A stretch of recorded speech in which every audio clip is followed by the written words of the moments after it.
Hello everyone. I'll miss not being with all of you today and always look forward to and value your input and feedback. Although I can't listen to your presentations, I am happy to give you some of my impressions after conducting research on student dress code and its impact on student safety and school climate. I chose this topic because I believe dress code's impact on the school climate can be significant. As you all know, I'm a JROTC instructor. I'm at San Diego Unified School District at a high school there. We issue students military uniforms they wear at least once every week, and also physical education clothing that they wear 2 to 3 times per week. Therefore, I am able to observe what they wear, their hairstyle, and other regulated personal grooming standards can affect their behavior. There are a large percentage of special needs students in JROTC as compared to most other high school classes. Despite that fact, we almost never refer any students to the main office or call security to rectify or deal with behavioral issues. Some may argue that that fact could be attributed to the structure of the class or the instructor's military background. Although that may be true, to some extent, a significant factor why we have a limited number of behavioral issues can also maybe be attributed to how the students are dressed and how we as instructors are enforcing the dress code. There have been numerous times when other staff members have approached me and let me know how a student's behavior seems to improve when they are wearing their uniform. I will present some ideas to you today that are intended to get you thinking about a school or a district's dress code, their policies, and how they currently affect a school or district's climate. As I introduce these ideas to you, I want you to contemplate 3 different aspects concerning your school or district's dress code. Number 1, is the dress code known and accessible to all stakeholders? Number 2, is the dress code enforced as it is written? And 3, does the dress code have a positive or a negative effect on the school or district's overall climate? I will introduce some court cases that have set precedents that influence the decisions we make and policies we set regarding dress code. Please take note of the black armband I'm wearing and be able to describe the context and impact of the verdict that dealt with that issue. Before we get into these court cases, let's first get some different perspectives from different stakeholders. As you listen, think about what might be the most effective way to meld all of those various viewpoints into a single policy that students, parents, and faculty members will support, follow, and enforce. Ready to go? Here we go! Yes, first off, we are not allowed to wear tank tops in the summer when it's freaking 90,000 degrees outside and everyone is dying. We're not allowed to wear clothing that makes us feel good. Made a very different climate at Sweet Home, much more in the positive. I always really wanted uniforms because I think it kind of unifies everybody and it makes it less of like a hierarchy almost at school, which A uniform dress code can count on, from an administrative standpoint, a safer environment. Okay, so I put on a pair of shorts, and these are my favorite pair of shorts, and they're pretty long. I mean, it's like up to here, and like it isn't even close to showing this area. And if I put my arms down, they have to be this long, pretty much, or longer. And I don't own any shorts that are that long. They have to be like right here. That's really stupid because I have naturally long arms, and I can't wear any shorts to school. I have a standardized palette with the colors that we are allowed to wear, which is gray, white, blue, and tan, or khaki. And we have to wear a collared shirt. I have my school clothes in my closet, and all the colors that I wear to school are in my closet, and then I kind of put them together and see what goes with what. As you can see, there are a lot of varying perspectives that need to be considered when developing and implementing a dress code. Some school authorities reported that a dress code not only aids in curbing violence and gang activity, but also helps to level the socioeconomic playing field. Administrators across various states state that the dress codes are necessary to help promote safety and prevent distractions and disruptions in public schools. Educators must always communicate a clear code of expectations with enough detail and guidance to ensure it is understood by all. Describing the origins of the code could also help everybody accept and follow the policies. Staff and students are more likely to support, follow, and enforce a policy that they help develop and establish. However, when the code is broken, it could be beneficial to have consequences that are enforced in a purely objective and unbiased manner. If students fail to see that breaking the code leads to identifiable consequences, they may begin to feel that modeling good or acceptable behavior is worthless on their campus. Therefore, it is important that students are shown that those who break the code must face consequences. Also, that kind of brings up the point that dress codes that aren't for private schools basically target women, because guys can just wear whatever the dingly popper they want and they're fine. It would not be inaccurate to state that the dress code is neither followed nor enforced effectively all the time. There are female students who frequently wear shorts that are not aligned with the guidelines established above, and male students who wear clothing that does not cover all their undergarments. Hats are often seen in various classrooms. Dress codes are similar throughout the district, and I have been to other high schools within the district, my own personal district, and talked with staff members from those schools who have all had similar experiences of non-compliance regarding the dress code. The dress code can show no favoritism or bias. In order to be effective, it must be objectively enforced. Now, let's get into some of the case studies that have had an impact on our current policies. Tinker versus Des Moines Independent Community School District was a landmark case brought to the Supreme Court in 1969. In the Tinker case, a group of students were suspended for wearing black armbands to protest the Vietnam War back in 1965. The case went all the way up to the U.S. Supreme Court, who examined both the schools and the students' interest in a silent protest while on a school campus. The court also considered the school's need to maintain good order and discipline and weighed that against the students' right to express their own opinions on matters of perceived importance. This case took another look at the First Amendment, applying it to a school site scenario. The judges found that a school should be able to restrict student speech only if it, 1, causes a material disruption with the proper and orderly working of a school district or the rights of others, and 2, the disruption is substantial. This test, referred to by some as the Tinker test, states that if a school can establish that a substantial and material interruption has occurred, a school can regulate the student's speech. When weighing the rights of the student to express themselves freely, the educator must ensure that their expression is not substantially disruptive to school activities. The Tinker test was undoubtedly applied to a similar case in 2010 when a West Virginia student was suspended for displaying pro-gang member support or slogans when the administration informed all of the students they would be punished if they did not comply with the no gang clause in the school dress code. The student appealed the decision, which again went all the way up to the Supreme Court, and they ruled that because the school could not provide reasonable evidence that the student's slogan caused significant campus distractions, including but not limited to the possibility of threats or acts of gang violence, the court ruled in favor of the student, and the district had to make adjustments to their policy.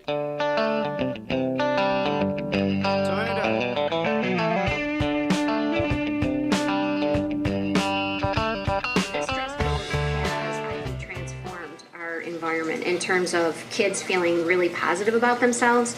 Some Sweet Home High School officials say in the past they cringed just looking at students coming in with some of the most provocative outfits. People were wearing things that were showing too much skin, and what the kids were wearing to school was much more inappropriate and distracting. In another U.S. Supreme Court case, Bethel School District versus Frazier in 1986, a student gave a speech nominating a classmate for class president. His speech was filled with various sexual innuendos, but not obscenities. The administration subjected him to disciplinary action, suspending him from school for 3 days. The student, supported by the ACLU, filed a lawsuit against the school authorities, claiming that his First Amendment rights have been violated. The lower courts ruled in favor of the student, so the district appealed all the way to the U.S. Supreme Court. The U.S. Supreme Court reversed the decision, and reinstated the suspension, saying the district's policy did not violate the First Amendment. The distinction the court made between this case and the Tinker case was that the Tinker case dealt with a political issue, not offensive, vulgar, or lewd speech. Therefore, the students' rights of expression were not violated within the context of the school in the Frazier case. Although the Supreme Court at times ruled in favor of a student's reasonable rights of expression, their decision supported a school's efforts to teach societal values and promote school discipline. That trend can be expected to more or less be the rule than the exception on into the 21st century. The Supreme Court interpreted the First Amendment as it related to citizen rights, but tended to leave more detailed dress code decisions at the state or local level. On the other hand, cases that were brought to the lower courts interpreted state laws, dealing with the school or district's rights to reasonably limit student expression. We'll take a look at some state court decisions in a moment, but for now, let's get back to Sweet Home Alabama. Woo! Students and faculty say changing the dress code has changed some attitudes and behaviors. A lot of people are just more into learning because you don't see everybody going, oh, what is she wearing? It's definitely created a better learning atmosphere. And now I really feel as though it's almost more of a family atmosphere. And, the kids aren't trying to outdo one another by, wearing really, outrageous club clothes to school. And that it has really leveled the playing field for everybody. I love this next case because it's about something I think we're all going to agree with. We see a bit too much of in our schools. The District Court of New Mexico tried the case between Bivens and Albuquerque Public Schools in 1995. In this case, the plaintiff challenged his suspension from high school for violation of the school's dress code against wearing sagging pants. This policy was in response to a gang problem at the school. The plaintiff insisted on wearing the sagging pants despite numerous warnings and was then suspended on 3 separate occasions. The plaintiff stated that he wore his pants in such a manner not because he was affiliated with a gang, but that it expressed his link with his black culture. The court sided with the district, stating that wearing of sagging pants is not speech. The school's policy was not deemed unconstitutional. There appeared to be a great deal of disparity in dress code policies from state to state, and even within each state. In Texas, for example, districts established different policies for senior proms. Within one district, tattoos could not be visible and no body piercings were allowed. In another school within the same district, however, there were no limits set on tattoos or piercings. The principal reported that he trusted his students and that they had always been modest. Another district in Texas is much clearer regarding their dress code for prom. That school's dress code is reviewed each year by a committee of faculty and advisors and seemed to be much more stringent. I was surprised to see that there were no students assigned to that committee and that the process reported is still in existence today. These cases, however, do not relate to the length of a female's dress, the type of body piercings they may have, or the style and or length of their hair. One such case was tried in Sweet Home, Alabama, in a courtroom there where a student filed suit against the district over male student rights to wear earrings on campus. The state court ruled in favor of the student and found that the earrings were not a substantial enough threat to the school to warrant the policy. Therefore, the district was instructed to change its policy. As you can see, the federal and state courts have not always ruled in favor of the student, nor have they always ruled in favor of the school or the district. However, it would be accurate to conclude that the courts have supported a school in its efforts to provide a safe and respectful environment one that does not permit students to speak or communicate anything the student may feel is appropriate. If, in the reasonable opinion of educators, the student's actions detract from the learning environment, the educator has the right to restrict the student's freedom of expression. At the end of this clip now, I'd like to go ahead and take this opportunity to introduce my director. So Haley, would you come over here, please? And I'd also like the opportunity to introduce my assistant videographer, Jack. Come on over here, please. Thank you very much for your support. Say hello to everybody. Go ahead. Hello. How about it? Hello. How about a hello? Hi. Thank you. All right, well, we'll see you later. Thanks. Well, my school had a very strict dress code. I didn't get to wear a whole lot, and we had like khakis we had to wear, or like uniform skirts. Although empirical data were inconclusive, the Lit Review found that gang-related, designer, and teen clothing can lead to violence. Also, younger students seem to benefit more from a strict dress code or uniform policy, and principals noted positive effects for dress code and uniform policies. Finally, rural schools had stronger support for dress codes, whereas in cities, uniforms were reported to be more effective. Middle school principals were more in support of these policies. Because in the past, there was peer pressure to outdress each other with the latest fashions. It was like a mini club, but now, since the dress code, it's been helping me. Parents say the transition for some kids was difficult, but the results have been worth it. I think it is. Students are also trying to focus on the positive. Instead of looking at what they can't wear, they've found ways to express themselves and be up to code. I'm still putting myself into my clothes. I'm still making it Alexa and Matt Sweet Home, but I'm just finding appropriate ways to wear what I like to wear. After reviewing all of the research and looking over the federal and state court cases, we cannot conclude that a dress code or uniform policy in and of itself decreases school violence or improves academic achievement. And that's what we do. We prepare them and their clothing. We all dress appropriately for our positions. So you've taken in a lot of information, but you've decided it's worthwhile to make a change or at least review your dress code. It's not going to be easy, but the rewards could be tremendous. First, you should examine your organization's current situation. Know that most research supports that the more stringent dress code has worked well in K-8 schools. Good family and community support is important, and state and federal court precedents have backed you up. Dress code is only one aspect of your total school reform. Secondly, mobilize your stakeholders.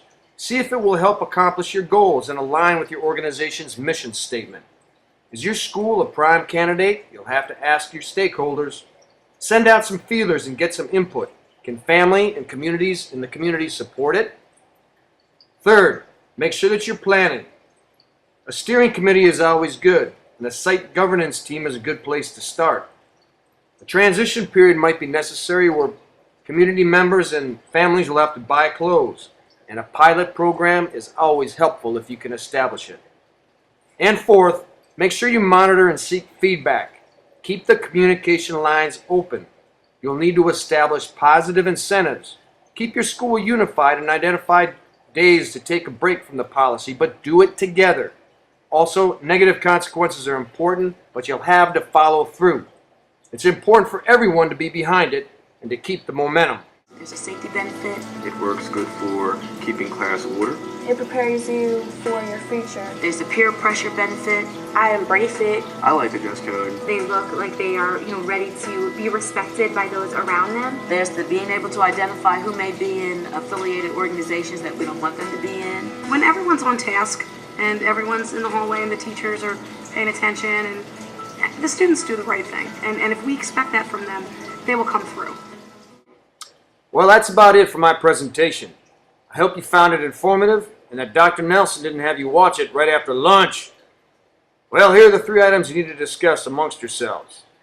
Number 1, is the school district dress code known and accessible to all stakeholders?